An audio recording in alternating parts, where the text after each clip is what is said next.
So, good morning, everyone. So glad you're here. I encourage participation, but since this is being recorded, let's have everybody put their questions in the chat. Colleen's going to be monitoring that for me because I'm not very good at multitasking when I'm presenting. And she will bring them to my attention so that I can answer them. Okay, what we're going to cover today, I'm going to minimize that. There we go. The 5 email marketing myths, creating a captivating subject line, use storytelling to engage your readers, tips on how to create profitable copy in your email, and the art and importance of superior follow-up. So how did I get started? The company began as sister-to-sister enterprises, was co-founded with my sister, Regina Bergman, who is here with us today. Welcome, Regina. And we had originally included many, many different services in our company. And then we realized that it was a bit cumbersome, and we decided to niche it down to where I'm doing copywriting services now, specializing in email marketing. So Colleen told you a bit about my education. I don't think we need to go through all of that. Needless to say, I have extensive training and experience. So the 5 email marketing myths. The first one is that open rate is a key performance indicator. And when was the last time that you took the open rate to the bank? It's not the indicator that everyone says it is. You might be thinking, won't higher click open rate get me more clicks? And won't more clicks get me more sales? Well, the out of context answer is yes, but the practical answer is no. Sure, if you compare a badly executed short email with a badly executed long email, both of them will bomb. But the short one will get more clicks and probably be less of a bust. That's not what we're talking about here. We're talking about very specific style and structure of promotional email based on simple principles of persuasion. But as the open rates fall, your sales will explode. It's hard to believe, I know, but it's because, well, first of all,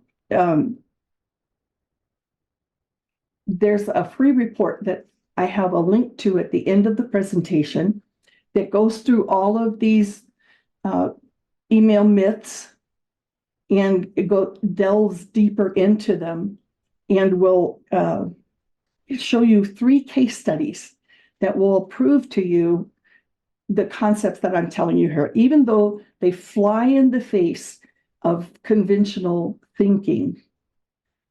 So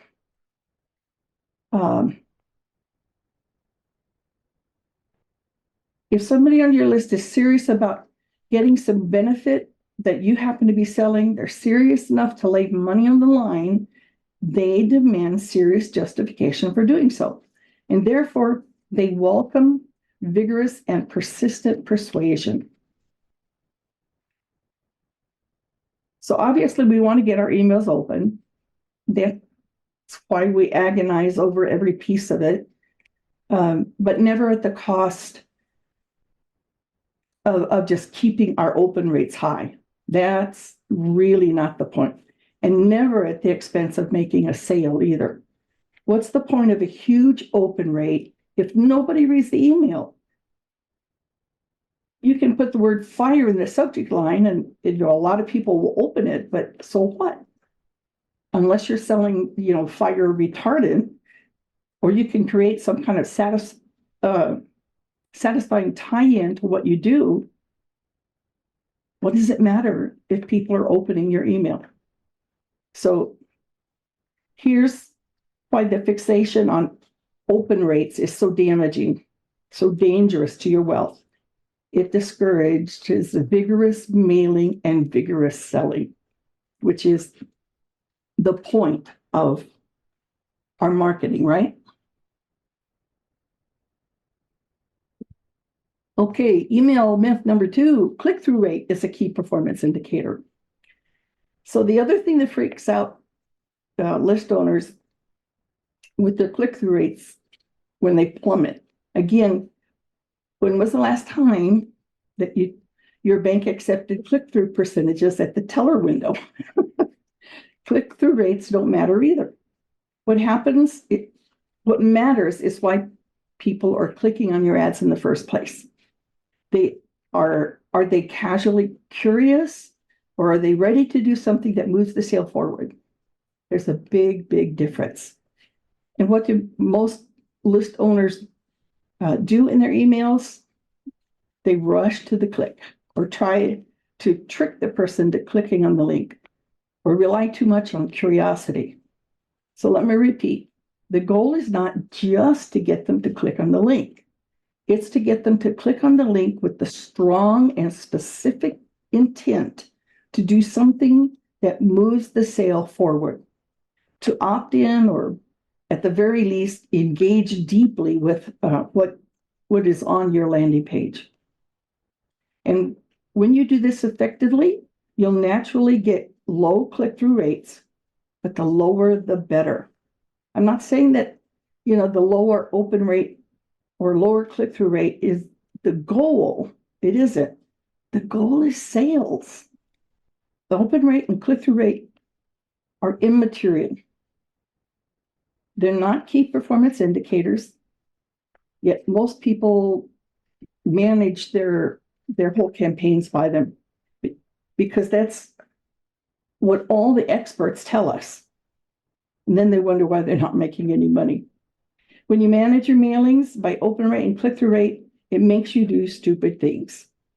The exact opposite of what you should be doing in many cases.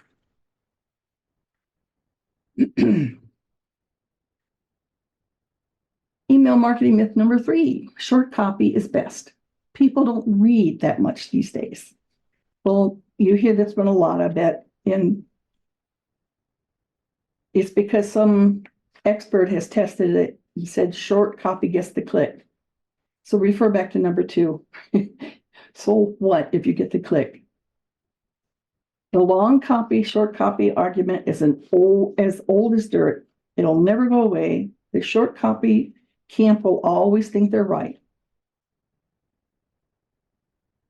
And they are right if you write the kind of artless dribble that most marketers put out there. However, when you apply the techniques and strategies that we'll show you in this free report, you'll realize enormous gains in your financial results by moving the majority of the heavy lifting into the email. This does not mean, rambling, verbose, unfocused, irrelevant prose that, confuses and bores people. It means really tight, entertaining, and persuasive copy that creates committed clicks. And getting that commitment can take a few words. It can take more than just a few sentences. Now, I'm not saying that you should intentionally write emails that are long. Excuse me. In fact, you should write with, a great deal of economy and pack as much meaning into each word as you possibly can. But what I am saying is that you should write enough to get the person reading fully engaged, fully excited, fully convinced that what you're suggesting he or she do is the ultimate no-brainer. That turning their back on your offer would be disastrous, and that they need not only to click on the link, but take the action when they do. As a rule of thumb, the more significant the transaction, the longer copy you need, because measured by the size of the investment, the degree of their behavioral change required, the more you're going to have to need to write. So don't sell the click, sell the action. Email myth. You know what? I went right into the short copy, but you got the point. So we're going to go to 4 now. Email myth number 4. You shouldn't email your list more than once or twice a week. So why do they say this? Because you'll wear out your welcome. Because you might upset people and get a lot of unsubscribes. Well, I suppose there's a certain context and a kernel of truth in that, but if you write boring emails or just really pitchy emails, you're sure to wear out your welcome if you mail too often. But no matter how great your emails are, you are going to upset a few people. You can't please everyone. But think about who's going to be upset. Who's going to unsubscribe? By and large, it's the non-buyers, the tire kickers, and the freeloaders. So what do you care if they unsubscribe? The truth is that a lack of emailing frequency is killing your sales. And I'll show you the concrete evidence of that in the case studies in the free report. Email myth number 5, content marketing is a workable business model. And I'm just going to read this right off the slide. That content marketing is essentially, quote, business relevant communications minus the selling, from Eloqua. The Content Marketing Institute says, instead of pitching your products or services, you are delivering information that makes your buyer more intelligent. The essence of this content strategy is the belief that if we as businesses deliver consistent, ongoing, valuable information to buyers, they ultimately reward us with their business and loyalty. However, nothing happens until something gets sold.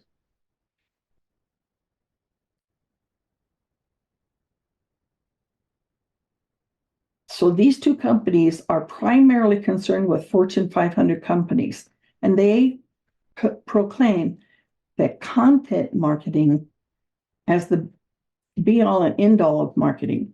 And it gets picked up as a sexy new buzzword and proliferates all over the place. But it's a very seductive lie. All you're doing is turning yourself into a content soup kitchen and training people not to buy.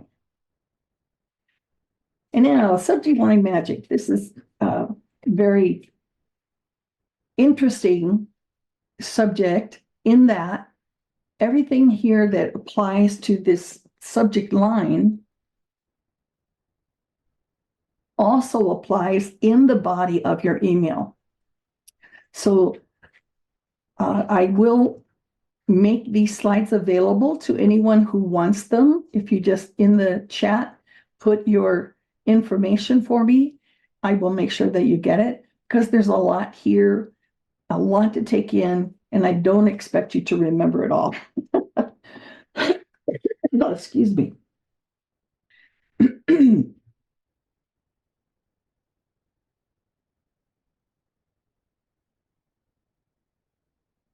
Okay, creating a captive subject line.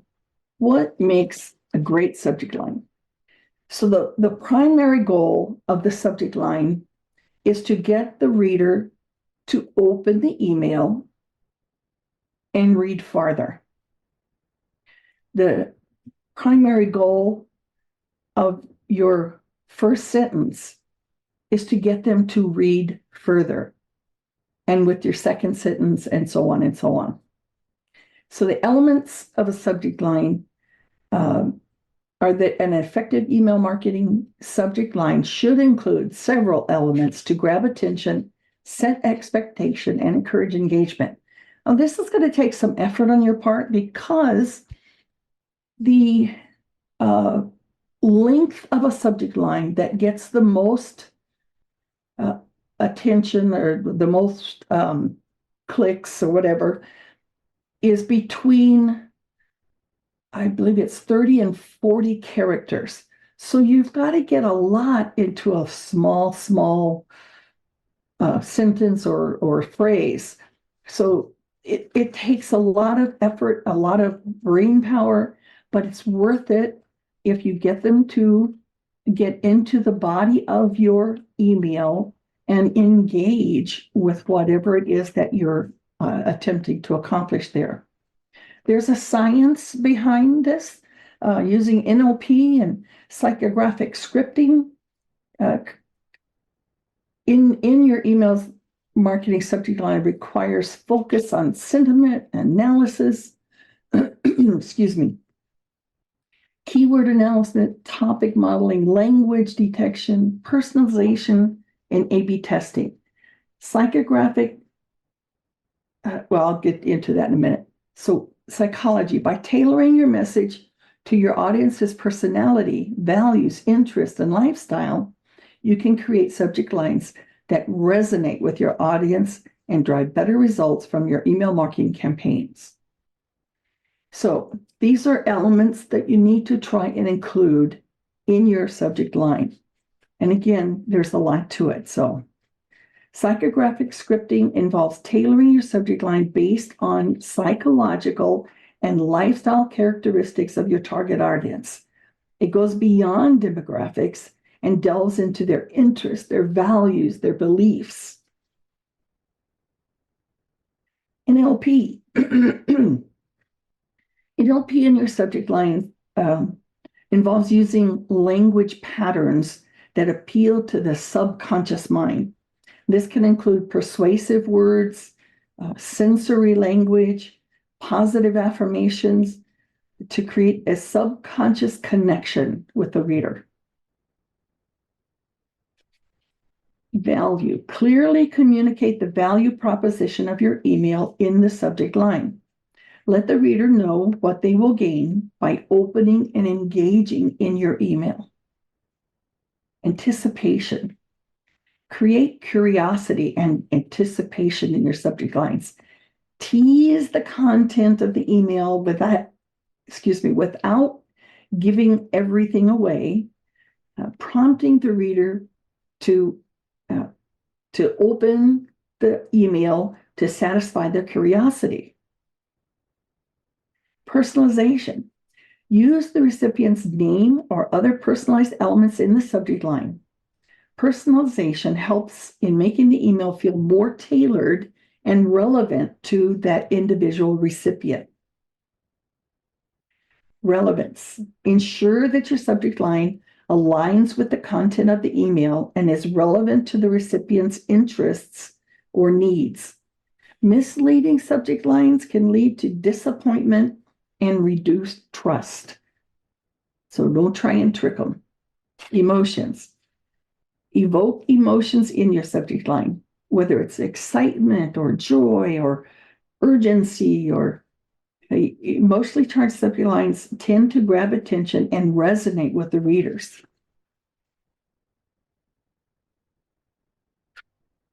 Branding. Include your brand elements in the subject line. This can be through brand keywords, the tone that you use, or a recognizable tagline. Consistent branding helps in building brand recognition. So one of the taglines that I use is "Let us do the heavy lifting," and that conveys the fact that I have a done for you product. Benefits. Highlights of the benefits of opening the email. Clearly communicate what the reader stands to gain, whether it's, excuse me, exclusive offers, valuable information, or solutions to their problems. Social proof. Incorporate social proof. This can include mentioning customer testimonials, reviews, statistics, all that establish credibility and build trust. Intriguing language. Use language that piques curiosity and intrigue. Words like discover or uncover or exclusive can create a sense of mystery and compel the reader to open the email. I know it works for me, and I'm in the business. Link. Keep subject lines concise.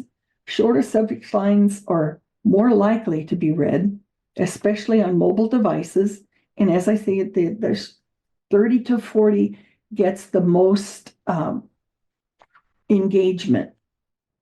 Aim for clarity and impact with a limited character count. Urgency.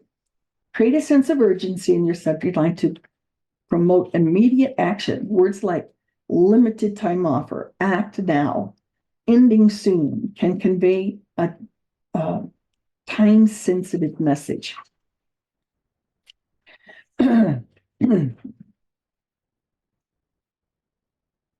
Testing.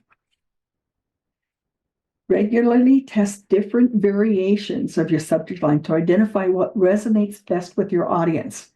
A/B testing helps refine your approach based on real-time data. So for those of you that may not be familiar with A/B testing, it's simply that you take the subject line that you've already created and tweak it just a little, change one word, one phrase, and send them both out to segmented lists so that you can see which one gets the most engagement. And you keep tweaking that. After you find out one that works well, tweak it again. See if there's something else that works even better. Testing is really, really important. Serialization. Use serialization to create a sequence of related emails, making recipients curious about the next installment. This can build anticipation and encourage continued engagement. This is one of the favorite methods that I have in actually writing emails to make a serial campaign where each email leads into the next and gets them interested in opening the next one. Numbers and statistics. Incorporate numbers or statistics to add credibility and specificity to your subject line. It makes your message more tangible and compelling. Punctuation. So experiment with this one. See what punctuation grabs attention best. Use exclamation marks, ellipses, question marks. Use them all strategically, but don't overuse them. You still want your subject line to be professional. Humor. Infuse humor into your subject lines when appropriate. Humorous or clever language can make your email stand out and create a positive association with your brand. And then keep it short and sweet. Subject lines are more likely to be read and remembered if they're short. Aim for brevity while ensuring your message is clear and impactful. Use repetition. Use it strategically for emphasis. Repeating a word or phrase can reinforce your message and make it much more memorable. Exaggeration. Consider using a little bit of exaggeration to create intrigue or emphasize the significance of your message. But, balance is the key to maintain credibility. These elements contribute to the overall effectiveness of your email subject lines. Remember, excuse me.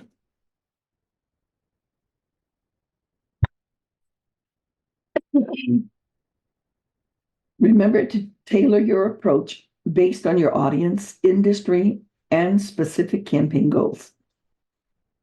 You want to regularly review and adjust your strategies based on your analytics and your feedback so you can optimize your email marketing efforts. Sorry, folks. So the subject line is the first thing that your email recipient sees when your email arrives in their inbox. It's a short, one-line preview of what's inside, and it's one of the most important elements of your email marketing campaign, because if they're not opening your emails, they're not going to be engaging with your product, your service, your offer, whatever.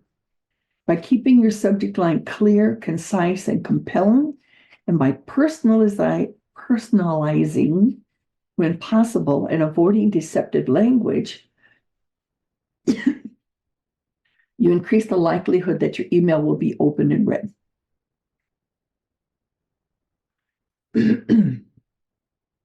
So in summary, creating subject lines that actually get open requires a balance of clear and specific messaging, urgency, personalization, and a sense of credibility and authority.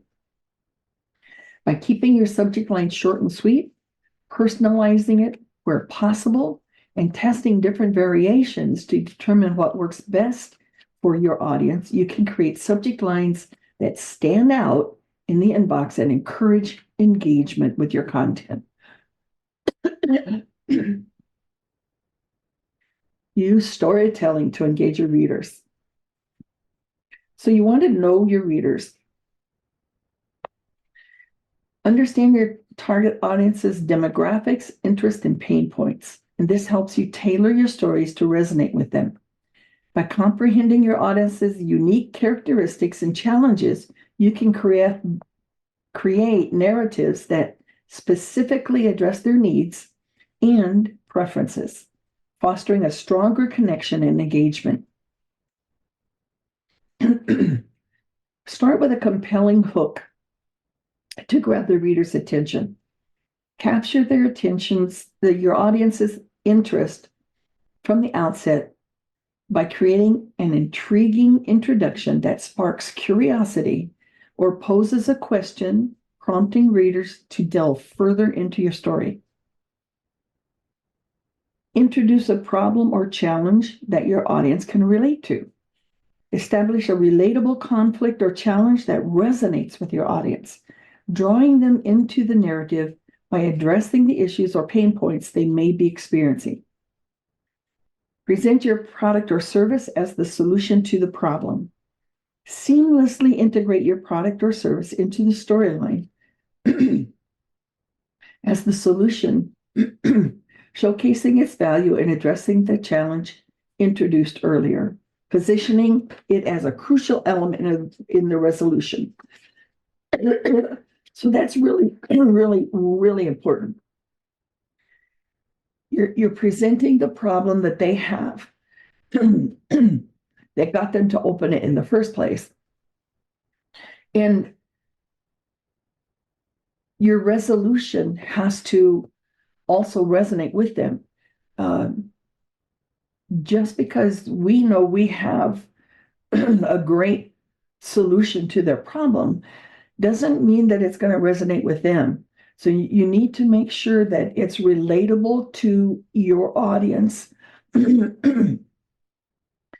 And although we're not going into that today, there's a whole science too as to knowing your audience and how to communicate with them. Excuse me.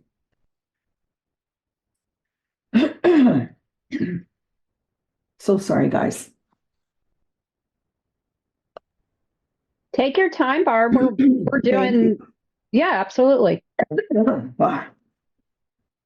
Okay. So have a conclude with a call to action. So you want to wrap up your story with a clear and compelling call to action, directing readers on the next steps to take. And this ensures a seamless transition from storytelling to actionable engagement. Let me just pause for a moment here. Colleen, did you have any questions coming in that I need to answer? Oh, yeah, we've got a bunch of questions coming in. The subject lines was really prompted a lot of questions in the chat. I think that's the majority. Absolutely. That was such a great slide that you went through. So many great tips. Would you like to go ahead and entertain those questions now? Sure, before we get into the next segment. Yeah, absolutely. So I think it was Karen that had the first one. She had asked a question. She would love to see some sample subject lines that capture those traits.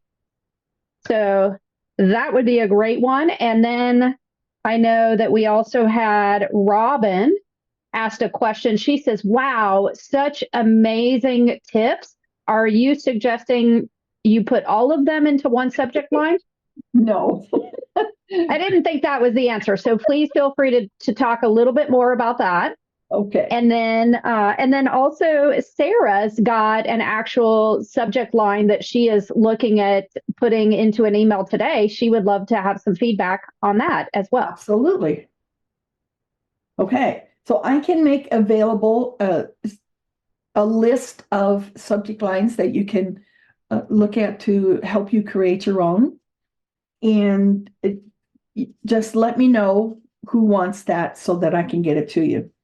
And what was oh yeah, don't, definitely you're not going to use all of those in one subject line. We want to keep it between 30 and 40 characters. So you're not going to be able to do that. But what you want to do is know who your audience is and what triggers them. And then you can figure out whether you're going to be using numbers and statistics. If you're sending to accountants, that's going to resonate with them. Not so much to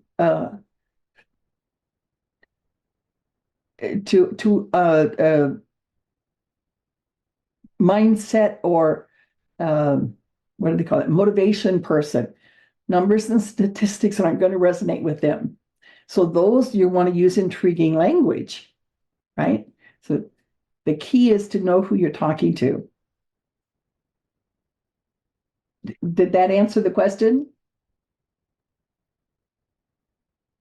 I know that was some great information. I'm looking back to see, I believe that was Robin.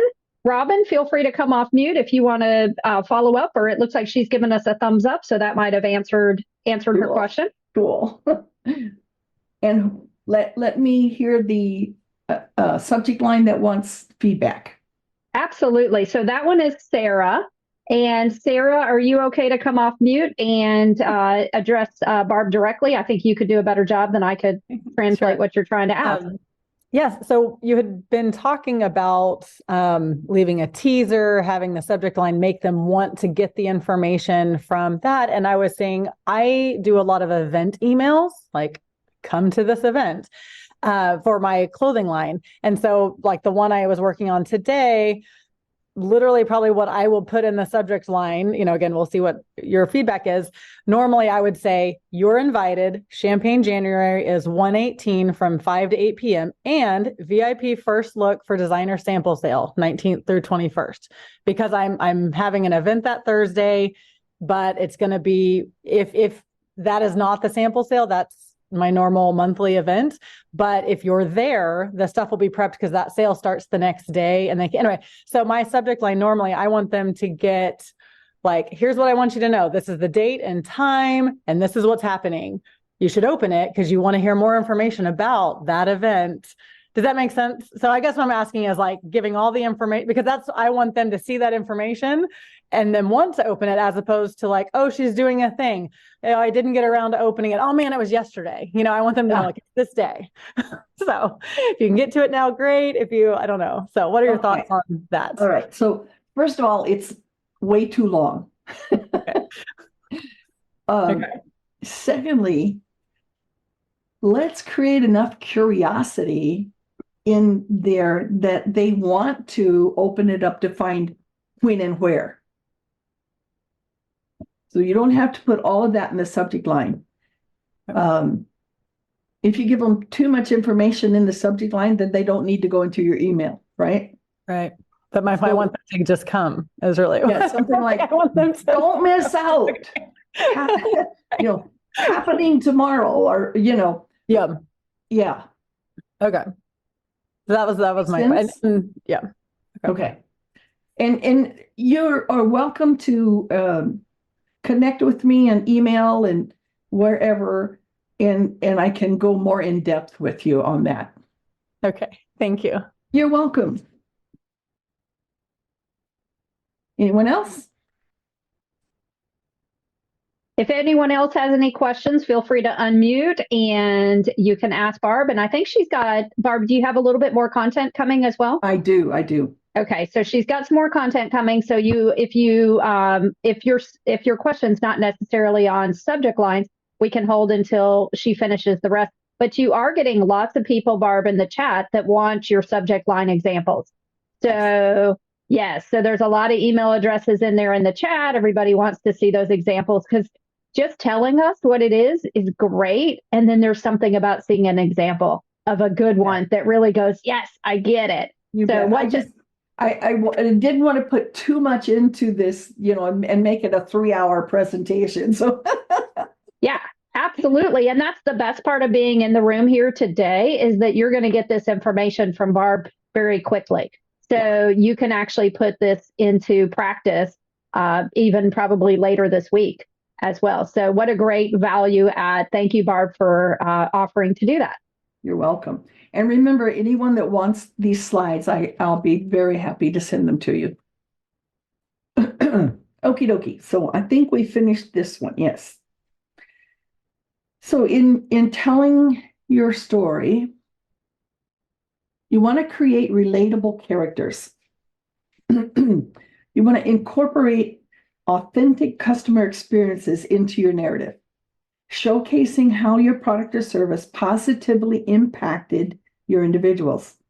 This adds credibility and reliability, making your brand more trustworthy. Narrate your brand story. Take your audience on a journey through your brand's evolution, highlighting the struggles you've overcome, celebrating the key achievements. This creates a connection by humanizing your brand and fostering a sense of shared experience. Emotional appeal. Weave narratives that tap into the emotional spectrum, connecting with readers on a personal level. By evoking emotions, your storytelling becomes memorable and resonates with the audience's feelings. Create emotional connections by crafting stories that elicit a range of feelings, whether it's joy, empathy, or excitement. Emotional resonance enhances engagement and fosters memorable connection. Use imagery. Enrich your storytelling with compelling visuals and descriptive language that allows readers to visualize and immerse themselves in the narrative. This enhances your emotional engagement and makes your stories more compelling. Maintain your brand voice. Consistency in storytelling, tone, and messaging across various platforms reinforces your brand identity, fostering recognition and trust among your audience. Create a series. Extend your story across multiple emails, creating a series that unfolds gradually. This approach keeps your audience engaged over time, encouraging them to anticipate and follow the narrative journey. Engage your audience over time by developing a series of interconnected emails, creating a cohesive and evolving narrative that sustains interest and keeps your readers invested in your brand story. So, and as I was saying earlier, this is one of the favorite methods that I like to use in writing emails. Now, you can't just tell a story, right? It has to have a purpose. Your story obviously needs to touch all these points we just went over, But the piece of the story that you're telling in this email, excuse me, will lead into your product or service that you're offering. And then the next email continues that story and then also connects into your brand, your offer, whatever it is that you're attempting to accomplish with these emails. Excuse me. Personalization. Tailor your story to specific audience segments, ensuring that your narratives resonate with the unique characteristics and interests of each group, increasing the relevance and impact of your messages. Dynamic content. Leverage dynamic content to customize your storytelling in real time based on the recipient's behavior, preferences, or past interactions. Enhancing the personalization and relevance of your narrative. Excuse me.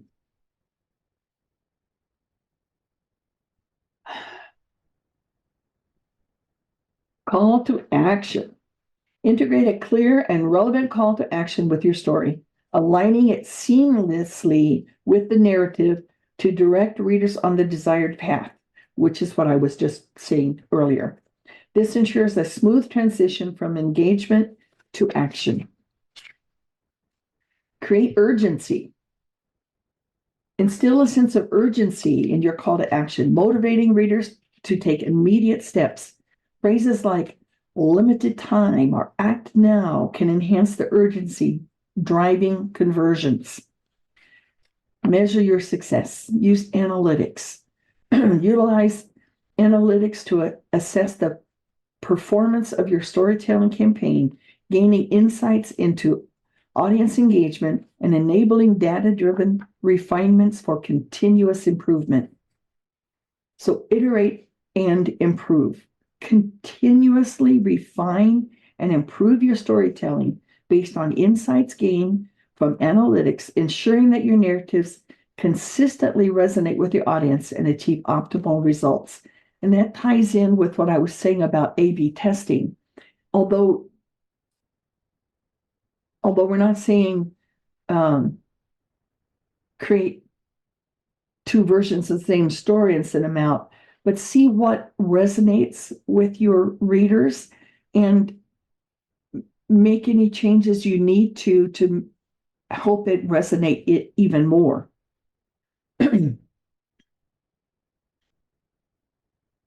Interactive content.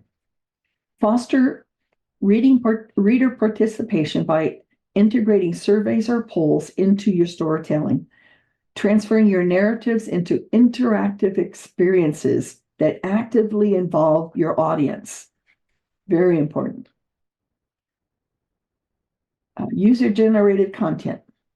Amplify the authenticity of your storytelling by showcasing user-generated content, letting your audience contribute and become part of the narrative. This builds a community around your brand and strengthens the connection with your customers. Adaptability. Evolve your storytelling strategy to align with changing market dynamics and evolving customer preferences, ensuring that your narrative remains fresh, resonant, and in tune with your audience's expectations. A/B testing.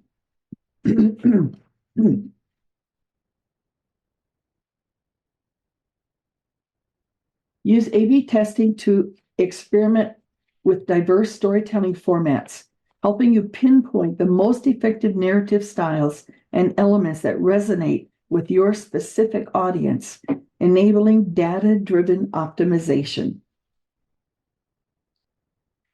So remember, the key is to create a connection with your audience through authentic and compelling narratives. By weaving storytelling into your email marketing strategy, you can build trust, loyalty, and engagement with your readers. Tips on how to craft profitable copy in your email.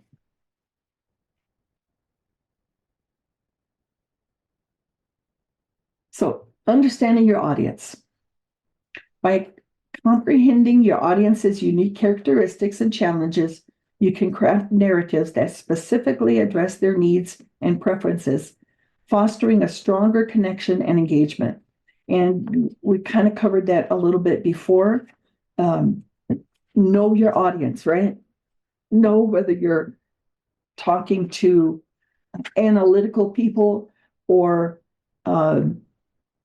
big picture people. Big difference in how they relate to your writing.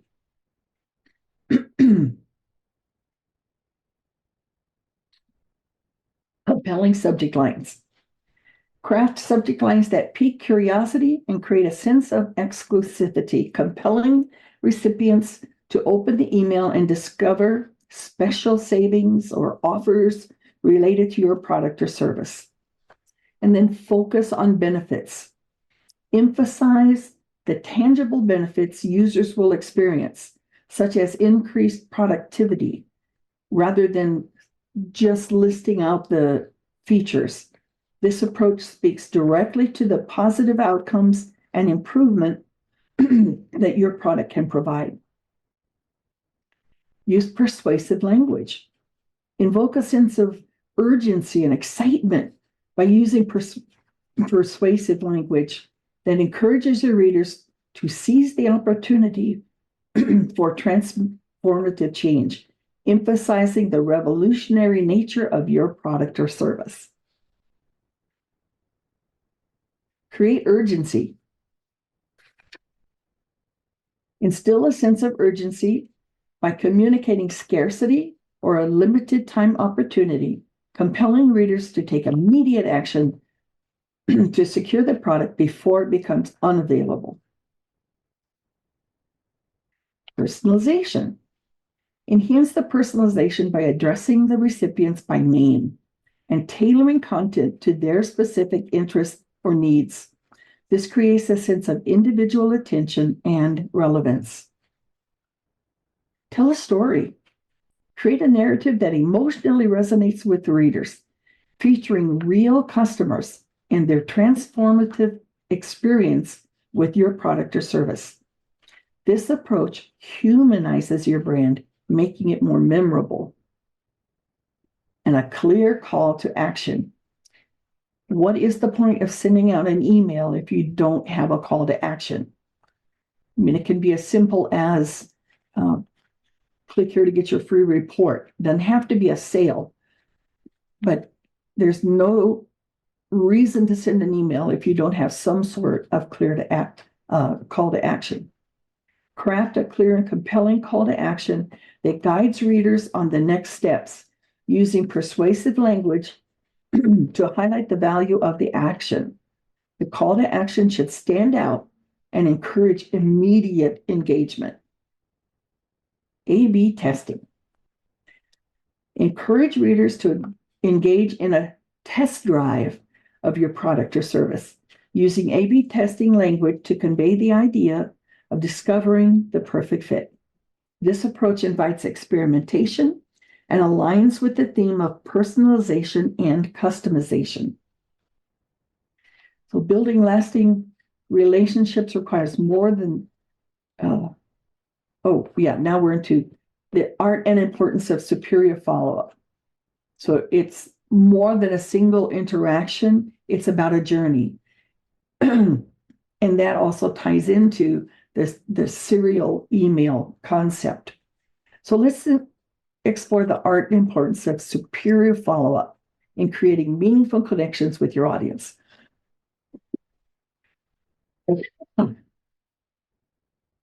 Excuse me. The art of superior follow-up is crucial in maintaining engagement, nurturing leads, and converting prospects into loyal customers.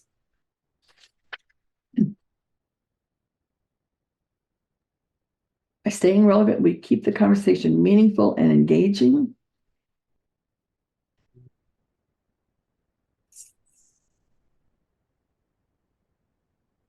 Hold on, folks. Yep. And I'm just going to jump in for a reminder, Barb. We're about 5 minutes away from the end. Oh, So, okay. Yeah. Let me rush through this.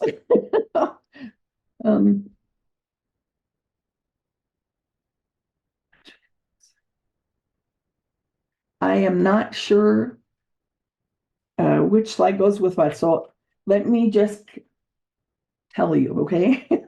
You want to set the foundation. Building lasting relationships requires more than that single reaction. Establishing the foundation emphasizes that relationship building is a continuous journey, highlighting the importance of superior follow-up to nurture meaningful and long-lasting connections with the audience. So it should be timely and relevant follow-up. Emphasizing the significance of timing, this approach ensures that follow-ups are not only timely, but also customized based on the recipient's actions and interest, maintaining relevance and engagement in the ongoing conversation. Nurturing leads. Recognizing the potential in every lead, the focus is on nurturing relationships by offering valuable information and guidance through customer journey, surpassing mere sales pitches to cultivate meaningful connections. High feedback loops, highlighting the importance of two-way communication. This strategy actively seeks feedback, creating loops that enhance understanding, refine approaches, and ensure that follow-ups align with the audience's needs, making them genuinely beneficial. You want to use surveys and polls, recognition and appreciation, and I think I'm out of time. So, and I almost always have more information than the time that I'm allowed.